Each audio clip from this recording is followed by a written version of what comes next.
On connaît déjà le futur vainqueur de la présidentielle française, et ce n'est pas Emmanuel Macron. Les derniers sondages estiment que près de 30% des électeurs pourraient choisir l'abstention. Si ça se confirme, ça serait historique. Alors on va essayer de comprendre pourquoi les Français ne veulent plus aller voter, mais il ne nous reste déjà plus que 2 minutes. Le record d'abstention pour une présidentielle française, c'est 2002. 28% des électeurs français étaient restés chez eux lors du premier tour.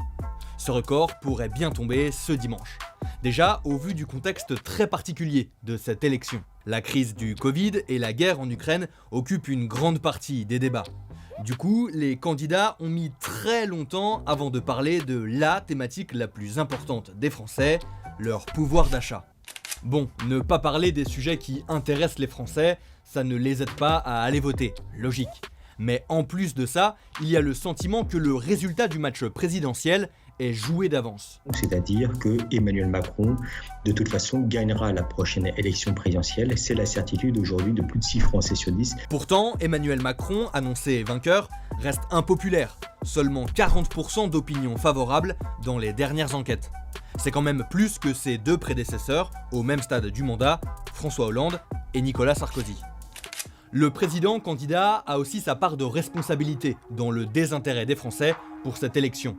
Pour de bonnes ou de mauvaises raisons, c'est selon, Emmanuel Macron n'a pas joué le jeu de la confrontation. Et maintenant qu'il est candidat, il s'échappe tout le temps, il n'est jamais là, il n'est pas là dans les débats, et ça manque énormément. Pas de débat entre les candidats, et donc pas de moment mémorable comme le débat à 11 de 2017. Donc bon, c'est ce que j'ai dit, Pas sûr que des débats comme ça aident vraiment les Français à aller voter. Mais l'absence de confrontation des idées n'aide pas non plus à contrer l'abstention, qui est renforcée aussi par des profils d'abstentionnistes toujours présents au fil des élections. Plus on est jeune, moins on est diplômé, plus on est pauvre et plus on s'abstient. Les prévisions d'une abstention record pourraient être déjouées si les derniers jours de la campagne s'emballent. Mais les sondages illustrent une défiance ambiante des citoyens pour leurs représentants, bien au-delà de cette campagne très particulière. Et vous, Français et Belges, dites-nous si vous irez voter ou si vous seriez allé voter à cette élection présidentielle 2022.